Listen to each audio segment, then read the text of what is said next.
Welcome to the Tansson Talks show. I'm Brandon, the host of the show, and I always love doing this. Heading into today's episode, I'm excited to speak with my guest here today, Ryan. Welcome to the show. Thank you for having me. Of course, I'm excited to have you. And so, first of all, how is your day going thus far? It's going pretty good. It's been a little busy, but it's been pretty good. Well, that's great to hear. And so, if you're able to go ahead and introduce yourself for the watching and listening audience here today before we get started. Yeah. So my name is Ryan. Currently I'm a communication studies major at Longwood. Graduate in like less than 2 weeks. Um, yeah, I do a little bit of work with ESPN at the moment, and then I just accepted another job elsewhere. Well, that is great to hear. Congratulations on your new job. Thank you. Yeah, and also for graduating in 2 weeks. Are you excited for graduation? A little bit, yeah. So that's a little mixture of both, to be honest. I don't really want to leave, but at the same time, like you gotta like get out of here. Um, so yeah, I'm excited, but I'm a little nervous too because I've had a great time here these last 4 years. Well, I'm so glad that you've had a great time, but nevertheless, looking forward to that next step as well. Oh yeah, for sure. Yeah, I definitely think it's important to have that sort of healthy in between sometimes when going from, one adventure to the next. I would agree with that. Yeah. Yeah, and so since you mentioned that you are a communication studies major at Longwood, so overall, like, what got you into the communication field? Did you know about it when you first entered Longwood? Yeah. So I entered as a communication studies major, so I never changed. Because I guess started in high school. I had some kind of digital media based class, and I liked all those classes. They seemed like not a crazy amount of work, and they also seemed fun. And it was something that I was pretty passionate in, so I knew that I wanted to go into that going into college, and then get that experience and like hands on experience to take into my professional career. Well, that's great to hear. And so, what type of digital media classes were you doing in high school out of curiosity? We'd had one class. They wanted to do like a broad range of things, but I think all that we were able to get to was Photoshop. So we were going to try to make like little videos and stuff, but we really didn't do that until senior year. So mainly it was a lot of Photoshop classes. Um, so they would have me like edit myself onto a movie poster. So they would like have a green screen in there, and then you would do it that way. Um, and then for like the video classes, that's whenever COVID hit was my senior year. So you could do online classes, and I didn't feel like learning how to use Premiere from home and like not really have a professor or a teacher there to like help me through it. So I ended up just dropping that class, and then I just worked instead. So I was just building up that money, and I just dropped that video class. Well, that makes sense. And even though I'm sure if the circumstances were a little bit different and you didn't have I don't know, a global pandemic in the midst of that, I'm sure you would have gotten a little bit of a different experience. Yeah, hopefully, but you never know. But yeah, it definitely is what it is. But I'm glad that that at least didn't deter you from pursuing digital media and that you were able to pursue it at a different level at a later time. Yeah, I was very, very grateful that Longwood was able to offer basically just more. I do think it would have helped out if I took that class my senior year, but seriously, like they've been all the experience that I've gotten here has been fantastic. Well, that is so great to hear. And so, before I head into a little bit of your college journey and what you've learned more recently, I did want to ask too. So, what had actually originally like brought you into even taking those classes in high school? Was it something that you at least had a remote interest in, or were you already enrolled in the classes, or how did that go for you? Um, it was a little. I guess the best way to describe it was annoying because with our school district, what we did was we started this. I think it was called academies. So you had to go into each of the different academies. You had to enter one of them, and there was I think 4 or 5 at every single school, and there was 4 schools in the city. So you had to pick one of the academies, and I wanted to pick one at my school. I didn't want to transfer and go to a different school in the city, so I wanted to stay there where I knew a bunch of people, and then I could just just kind of chill because it's high school. You don't know what you really want to do, and then they're forcing you to like make this decision way too early, in my opinion. Um, and then the one that sounded the most appealing to me was the Digital Media Academy. So that's where all those classes were. That's where they were housed. So that's where all those classes were kind of fit in. I think I took one class similar to it, which is a beginner level class. I took that my freshman or sophomore year because my friends were taking it. So I wanted, have an easy class with my friends, have some fun in there. And I liked it. So it just made the most sense to me. Well, that perfectly, makes sense in making the best out of a, let's say, awkward situation. Yeah. But I'm glad at least that you were able to, out of that situation, still find something that you at least found enjoyable enough to pursue or learn more about, even if it wasn't at the exact level or the comfort level at the time that you really wanted to work on it. Yep. And that being said, so had you always known that you wanted to go to Longwood, or how was it for you in trying to pursue what type of colleges to do? Because I do know that you said that in the midst of the pandemic, instead of doing those video production classes, that you opted to work. Were you able to gain some life experience with that? Work, it was just like a stereotypical, just a job. It wasn't anything crazy. I just, was just getting some money. Um, it was just a job. It was the thing I was doing. But yeah, I guess I didn't know that I wanted to go to Longwood. This was actually the only place that I toured. I'm a big fan of keeping my options open. That's how I've always been. I like being able to go a bunch of different routes. So I put in a lot of applications to a lot of different places. It also helped because like my application fee got covered. Because I think what's his name, Allen Iverson, famous basketball guy. He went to the school that I went to in high school, and he just covered everybody's application fees. So I was like, all right, cool. So I'll just send out a bunch of applications, and vast majority of the places that I sent an application to accepted me, and then that was now up to me to figure out which school I wanted to go to. So a bunch of different factors, led to me coming to Longwood.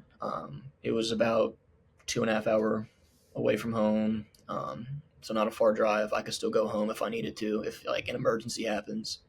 And then it was a lot of like looking at pictures online. A lot of people from the area had gone to Longwood. I heard a lot of good things about it. So I was just hearing too many good things. And then I came here, toured it, and I liked the little vibe that this city had. So I got swayed. Well, I'm glad that you were able to, one, have your application fees covered, because even though they may not be, the most expensive, they certainly do add up. For sure. But yeah, I'm glad that that was able to be covered and that you're able to have your pick of schools and ultimately decide to pick Longwood, even though, like I said, that was the only one that you toured. I'm glad that you were always able to have that option, because I know not everyone really has the real ability to pick a school that they really want to attend. Yeah, I would say that I'm pretty lucky in that instance. I did pretty good in school growing up, so I felt, and then I was at like extracurriculars that were going on a little bit. So I would say that I got pretty lucky. Well, that's certainly good. And so, how was the transition for you overall, going from where you were in high school to college? Was that a easy or difficult transition for you? Um, I would say that it was difficult, but I was trying to handle it like it was easy. Um, because I'm a big fan of like acting like everything's cool. Um, Even if I'm like stressing or something, I try to like stay cool, calm, and collected. Um, so transferring over into college, first time away from home, trying to like stay cool, calm, and collected kind of thing. Seeing like a lot of people around me freaking out, I was like, I don't want to do that at all. Um, but it was never an instance of like freaking out. I was excited to like come here, meet new people. Of course, you have a lot of concerns like how are the roommates going to be and stuff, because I was in a triple suite of guys, so there's 6 of us in a room. So I was like, yeah, it can only be so good, so bad kind of a thing. But I feel like I handled the transition pretty well. It took me a while to kind of break out of my little bubble and really go do stuff. But I think once I was able to fully get comfortable and like sink my teeth in all the opportunities that they got here, I just kind of just took off with it. Well, I'm glad that you were able to, at the very least, eventually get adjusted to everything, and hopefully able to find a friend group and or a support group that was able to that you're able to be with and learn with at Longwood. Oh yeah. Well, that's certainly good. And so overall for you, would you say that what would you say are your highlights of your college experience over the 4 years? Um, I would probably say the work that I've done is the thing that I'm the most proud of. I can talk about all the stuff I've done outside of classes, but from a professional standpoint, all the work that I've done, I'm incredibly proud of that, honestly, because I've worked. That's like this thing that I talk about myself the most highly of, I guess, is my work ethic. Um, I will work incredibly hard. Everything that I do, hopefully, you're able to see that a lot of heart and work has been put into that. Um, so a lot of the videos that I've done, I also did some kind of a podcast last semester for a class. A lot of the time it's for a class, but I'm doing it because I actually like it and I care because they're giving you these guidelines that you have to follow, but the creative freedom is up to you. So I'd say if I have to list like one specific highlight that I have, it would be my documentary that I did. It was like a 20-30 minute documentary that I did last year. It's supposed to be some kind of a senior capstone, but I did that as a junior. So I was supposed to do it this semester, but I did it a year ago. I did it on a professor that's on this campus. Only had one class with him, but he was too good. He was too good of a professor. He was fantastic. And I was able to really structure it out well. I was very happy with how it came out. I still watch it back and I'm like, a lot of things that I could change. In hindsight, you could change a lot of stuff, but I was very happy with how it came out. And I was one of I think it was 3 finalists at some kind of a media showcase that we do. I was like top 3. But that was something that I was incredibly proud of. Probably my favorite highlight for being here. Well, that's outstanding, and congratulations on being one of the finalists. Thank you. Yeah, and so what would you say was your favorite part about that? Was it the being able to highlight that faculty member, or that you were able to be creative with it, or what would you say was the process of being able to make that 20 to 30 minute documentary? The process of it was a little bit more jumbled, probably than more people. I'm not a big storyboard kind of a person. I don't like to really write it out. I have a plan in my head, and then I kind of go from there. So I'm not a real big writing it down kind of a guy. But I'm a big fan of like Guardians of the Galaxy movies. And it's kind of hard to put into words kind of the way it correlates to it. But James Gunn, the director of it, is a massive fan of throwing music in and kind of working music around the scenes or working scenes around the music. So that's what I was trying to do. I was trying to find a specific vibe for the video. So I was for like 2-3 hours.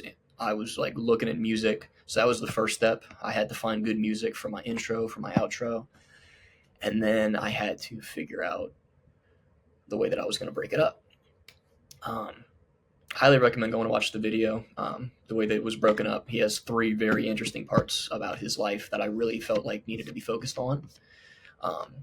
And I definitely did want to share his story because he does a lot on the campus, and there's a lot of time where you're doing a lot for other people and you don't feel like you get that recognition. So I felt like this was a fantastic way to give back to him, and he's able to see that, and then he's able to show other people that, and then other people, they're able to just love it and then appreciate him more for what he does. And then of course I love having the creative freedom. If I have creative freedom to do anything, I will try my absolute best to tell a good story. Just a big storyteller. Yeah. Well, that's amazing. I'm so glad that you were able to, I mean, to highlight that professor and being able to identify which parts of the story that you wanted to tell and the best ways to do that. And I truly think that storytelling is just so important. And what would you say storytelling means to you personally? Storytelling. I mean, everything that I watch and do, I try to do it like with a story. I try to like draw out some kind of emotion with everything that I do. A lot of the shows, movies that I watch, I like want it to have some make me have some kind of emotion. If I don't feel anything after I watch something, I would say that storytelling would it's a big part of the creative process. If you're not telling a good story, then it's just not good. I guess that's the best way I can really put it.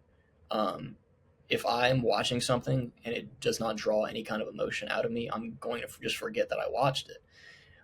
So that's what I try to remember whenever I'm making something. If I'm watching something and it has an emotion drawn out of me, whether it's good or bad, it drew an emotion out of me, and that was a good story. Um, for example, a movie that I watched recently, The Iron Claw. It's a movie with Jeremy Allen White. I think it's Zach Efron. That was a really good movie that I watched within the last couple of weeks. Fantastic story. There's so many other movies, shows, stuff like that. If you need to have like some kind of emotional connection going on, and then there, you got like your themes, like principles, morals, like all these things with people and all the different facets. You can tell so many different stories. So it's up to you as the creator of that story to twist that in every single way. And that's what I like is being able to do that. I love that you're able to mention not just telling stories, but also being able to tell it from a creative lens. And I think that's just so important because I don't think everyone fully has that capability of being able to one tell a story, but then know how to creatively tell it while keeping the integrity of the story. And so I really love what you're saying about that, especially sharing it with emotion, because I think that's the purest type of storytelling. Absolutely, it is. Yeah, And would you say that you've been able to take inspiration from different movies that you've seen, the directors that you've seen the work of, and even people that you may personally know? 100%. Yeah. Um, I'm a big believer that you're a product of your own environment. Um, and you can tie that into the kind of media you consume or, the people that you surround yourself with. In the classes that we've had, we critique the videos that we make. A lot of people, they're not the biggest fans of that. That's perfectly fine. I love that. Seriously. I can take the criticism. You're not going to hurt my feelings because that's making me a better storyteller. You're making me a better worker, editor, director, whatever it is. You're making me better. Give me the critiques, seriously, because I'm going to then take it at face value. And if it makes sense, then I'm going to make that change. Um, I'm always looking for the best possible thing. And when it comes to like movies and inspiration and stuff, I absolutely get that. I'm a big superhero movie enjoyer, so Marvel movies. I I love drawing inspiration from those. Seriously, like I said with the Guardians of the Galaxy movies. Also, Deadpool and Wolverine was going on at the same time that I was watching or working on the documentary. So I was like listening to the or like watching and listening to the trailer because I was so excited that movie was coming out in like that summer. And we also had to do a trailer for that documentary. I was in a way tailoring that trailer similar to the way that the Deadpool Wolverine trailer was. I was just drawing inspiration from it. They're nothing alike, but it gave me inspiration honestly with like music choice and like the way that you know it just made sense to me in that specific situation. Well, I'm glad that you're able to use that for inspiration and help and use it to help grow your own creative interests and you as and not just you as a scholar, but then you as also as a up and coming media student, and so I'm so glad that you're able to, to learn and grow from those experiences, and then even from just consuming some of your favorite media. Yeah. Yeah, and if I remember correctly, you had mentioned that not only have you worked on these class projects, but you've also done a little bit of work for ESPN Plus. I have, yeah. And how is that for you? Um, it's great. Honestly, I have nothing but great things to say about the job. It's been a lot of fun. It really has. That's amazing. And so, did you originally get involved like because of your academics or your interests, or somewhere in the middle there? It just kind of worked out. Honestly, it was very convenient to me. We had a class where you had to work 2 games with the ESPN crew um, for class credit, and then if you like it, then you can talk to the boss, and then he can potentially bring you on. So that's what I did for a class. And then the very next semester, I then talked, or in that same semester, I talked to him and I was like, hey, I would like to do this as my internship for next semester. So he brought me on. So I did that a year ago. That was my internship, was with ESPN Plus, and then I've just stayed on the crew since then. So it definitely it came through that class, and I think that they should keep that class honestly because it introduces people into that world of sports broadcasting, and it's a lot of fun. Maybe you're gonna like it, maybe you're not. It's not for everybody, but I still think that you should do it because it gets you outside more, and it gets you outside the classroom. It's hands-on experience. Well, that's great. And have you had a lot of opportunities to have hands-on experience, whether through ESPN Plus or otherwise, during your education at Longwood? Absolutely. We well, not we, but like we've been told um, by like outside sources that other big name schools, they don't really have what we offer because they've got actual crews that are coming. With ESPN, what we do is we have this little trailer and then we go around to the games. So like for example, just a couple of days ago, what's today, Tuesday, Sunday we had a softball game. So we had a little trailer outside the softball field, and then what we do is we set up. So that's some cameras, tripods, SDIs, audio cords, all that stuff, and then we broadcast the game. You got some people that are doing stuff in the trailer. You got some people that are on camera. Um, I've done every job that there is to do on that crew. I've done that. Last year I did the majority of the work that I did was on the camera.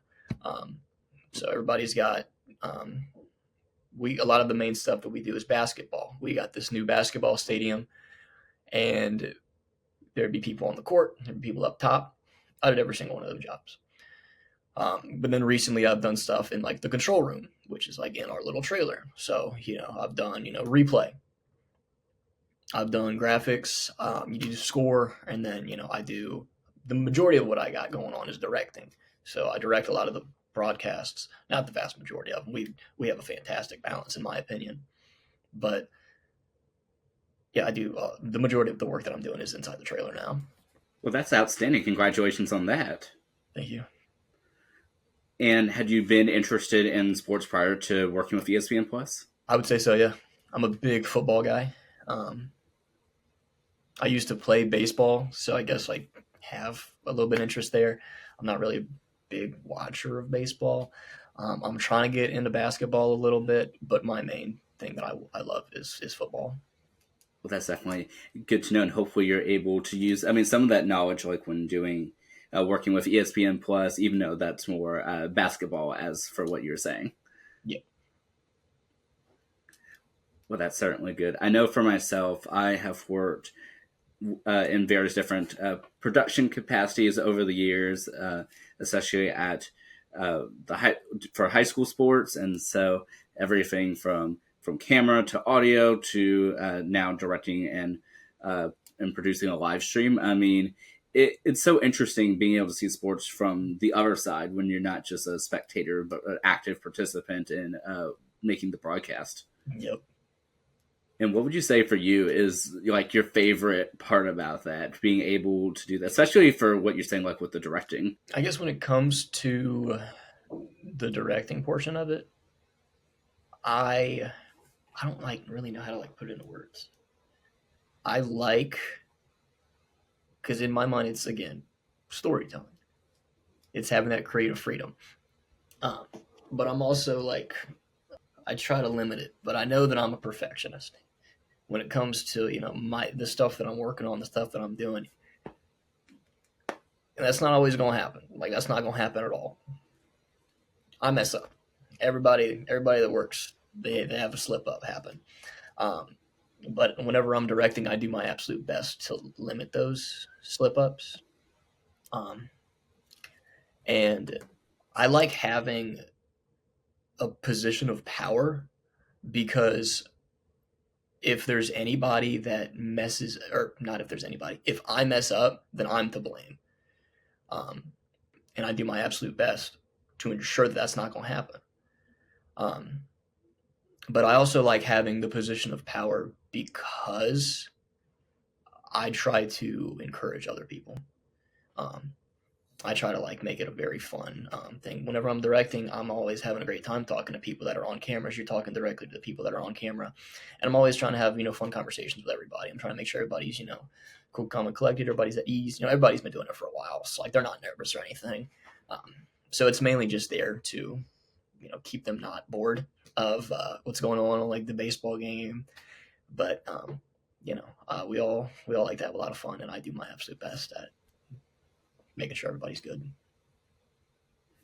I really like that you mentioned that. I mean, that you truly are a team player in that regard, and that while you do like those positions of power, which I completely understand myself, but I like that you aren't just using it to say like I'm the one in charge, but rather to help give back to others, make sure that the story that you're telling is a complete story and that it's done to the best of your ability. Yes.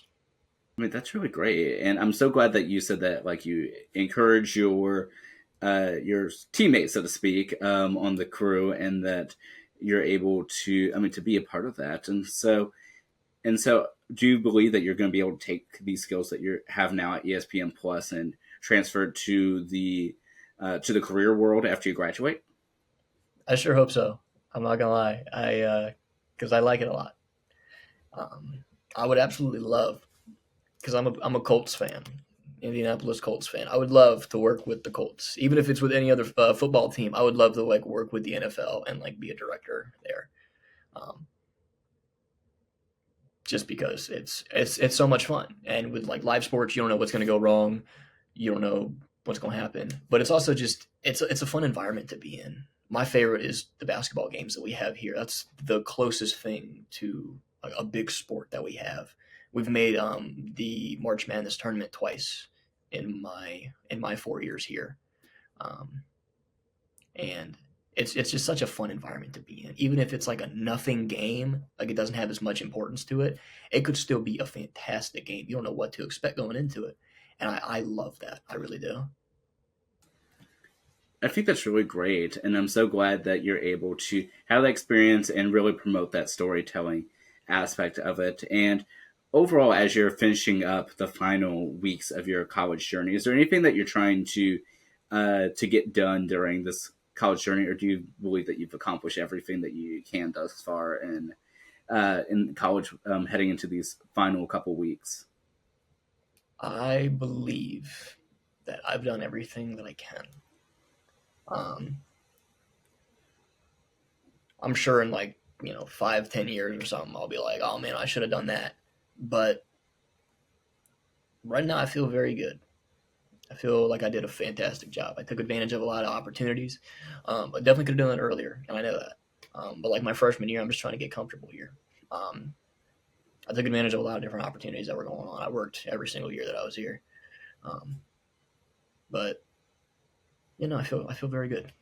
Well, that's really great to hear. And so, how was the decision for you trying to figure out what to do after college? Because I know that's a big, stressful time for so many people trying to figure out what they want to do, if they want to go into the workforce or continue their education, take a little gap time. And so, how did you approach that time? I mean, I've been applying to places since December. So like right at like a couple of days after Christmas time, I wasted no time. I wasted no time applying. just because I know how bad the job market can be. Um, and I was telling my girlfriend this just a couple weeks ago. It got to a point where I was concerned that I just wasn't going to get a job after I graduate, and then I was going to, be looking after I move out and stuff. So luckily, I was able to get, an offer to a to Charlottesville news station a couple days ago. So that was fun. That was nice, but it was very stressful. It was. I'm not gonna sugarcoat that. I didn't know quite what I wanted to do, and I still technically don't. Um, so my main thing has just been to apply to anything, any spot, anything that makes sense applies to my degree that I'm getting, applied to it, and then see if I wanted to do that or if they want me to be there. Um, and then a bunch of like news stations got in touch with me. Had a couple other broadcasting spots, um, but I think I landed in a good spot over there in Charlottesville. Well, I'm so glad. And so have you started preparing for the move up there? I mean, do you start like immediately after graduation, or do you have a week or two to figure things out, or how's that for you? I think it's like 2 or 3 weeks in between graduation and then starting. Um, we can always push that date back just because I got to find a place to live, and I'm not sure if 2 or 3 weeks is going to be enough time to find a spot and then move all the stuff. Um, so it's a lot of just playing it by ear right now. So we're just in like this weird limbo phase. Well, that makes sense. But at least, although of course most of it will probably be spent, yeah, moving your stuff, and then trying to readjust to life after college. At least you do have that time to sort of decompress and sort of truly transition yourself from being an academic. Up and coming graduate to then graduating and then entering the workforce, just because I do believe sometimes we do need to make sure that we take that time for ourselves and keep a balance. I do know that that can be such a stressful time from personal experience. Yeah. Yeah, and so out of curiosity, like how far of distance are you from Charlottesville where you normally live? I would say it's like a 3-ish hour drive. It's not like two. It's not. It's basically not um like what I'm not used to because that's about what it is from Farmville to my home now. Well, that's good. That at least it's not too big of a jump. You're still able to get home if you ever need to, like in case something happens. But in the same regard, you still have enough distance and independence to continue on to the next part of your life. Yep. Well, that's really great. And yeah, Leslie, Ryan, I've been so much enjoying speaking with you and getting to know a little bit about your creative process, what you enjoy, and especially in regard to storytelling and having that creative control of your process. Thank you. Of course. And and before I actually shift gears a little bit before we begin heading out, I did actually want to ask you a little bit about the banner that you have, saying that bad choices make good stories. I would love to hear a little bit of the backstory behind that. Um, I'm not sure if there's really a backstory to it. Um, I just I think it was my sophomore year here. I really wanted to get banners. I wanted to get some kind of decoration on my wall. I was like, all right, it's a cheap kind of decoration. It's like 15, 20 bucks a banner. So I just got a bunch of them plastered around the room. And bad choices make good stories. It's just a fun one. I feel like everybody can relate to it. Um, I know there's a time last year um, where we had some. I think I don't know what they were, but they were some kind of businessy people. They came in and they were just doing like a scan of rooms, and then they all loved the bad choices make good stories banner, and they were all taking pictures, asking me where I got it. And they're like, "Oh my god, I need to get me one of these." Wow. Well, glad to know that it does at least stand out. Oh yeah. I mean, I think that's overall great. And I did actually want to allow a moment to flip this too. And so while we're speaking, before we begin closing out, did you have any questions for me or anything else that we haven't had a chance to discuss that you wanted to speak about? Um, I don't have anything now. But yeah, I did want to say so in beginning to wrap this up, I did want to say so you've spoken a lot about storytelling and the importance of it, but what does it mean to you to be able to tell your story here on the podcast? I like putting myself out there. I love talking. Um, I hope that people like can relate to it, honestly, because everybody has like their own story that they got going on. So hopefully people can relate to mine. Um, I really do hope that people can relate to my story, honestly, because everybody has something that they're passionate about, and mine is storytelling. Um, so I'm really hoping to do that by any means necessary, honestly. So I'll be able to go and do that whenever I'm in the newsroom. Um, you'll be seeing that on whatever news show I'll be on. Um, but no, I really do hope that other people they're able to find their passion and then really focus on that just during their professional career, during their life. Just find something you're passionate about, and then just stick to it. I love that. And if I remember correctly, you'd actually said a little bit earlier too that a couple of semesters ago that you'd even worked on your own podcast project for a class. Yeah, I did. I talked about the Indianapolis Colts. It was a podcast for sure. But yeah, I just went on there. I talked about what had happened the previous week, and then I had a couple little segments going. I didn't really plan a whole lot going into it. It was just kind of whatever came to my mind. It was fun. It was for a class. I had a good time. Honestly, there wasn't very many people that were listening to it. It was really like my mom and my girlfriend. So but it was there. It was fun. It got me to was able to like build some kind of a brand there in a way. Well, that's great. And would you ever go back to podcasting? Probably not. No. I completely understand that. It definitely does take a lot of time and dedication. But I'm so glad that you at least had the experience to know a little bit of those behind the scenes and use into your future career. Oh yeah, for sure. Yeah, and if anyone would like to continue to connect with you or learn more about your story, where are the best places for people to find you, Ryan? Yeah, you can find me on Instagram. I think it's rforrest _12 or something like that. I don't know my handle, but and then also LinkedIn. You can just look me up, and then connect with me, email me. I'd love to get in touch with you, help you out in any way I can. So yeah. That is great to hear. And as little something I started doing not that long ago is asking too. So when this goes out in about a month or so from the time of us recording, do you have a message for yourself watching this, whether you're watching immediately or even months or years later? I would say don't stop being passionate, and then just continue doing what you're doing because it's working. I love that. And last but certainly not least, I'm going to allow for you to go ahead and close us out with whatever be a life lesson, inspirational thought, whatever the case may be. The floor is all yours. Oh, an inspirational thought or message. Um, yeah, I guess going to my earlier point, find something you're passionate about. Mind storytelling, whether it's psychology or engineering. Find something you're passionate about, and then really do everything you can to give it your all. Absolutely, find time, have some fun, but more than likely, your job is going to be taking up a lot of your time.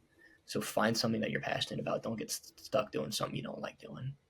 I truly think that's just such a great sentiment. Thank you so much, like I said, for coming on, for speaking with us. It's been great getting to to know you, and I hope that you have the best of luck as you graduate in 2 weeks as of speaking, and then also enter into the career field about 2 weeks after that. Thank you.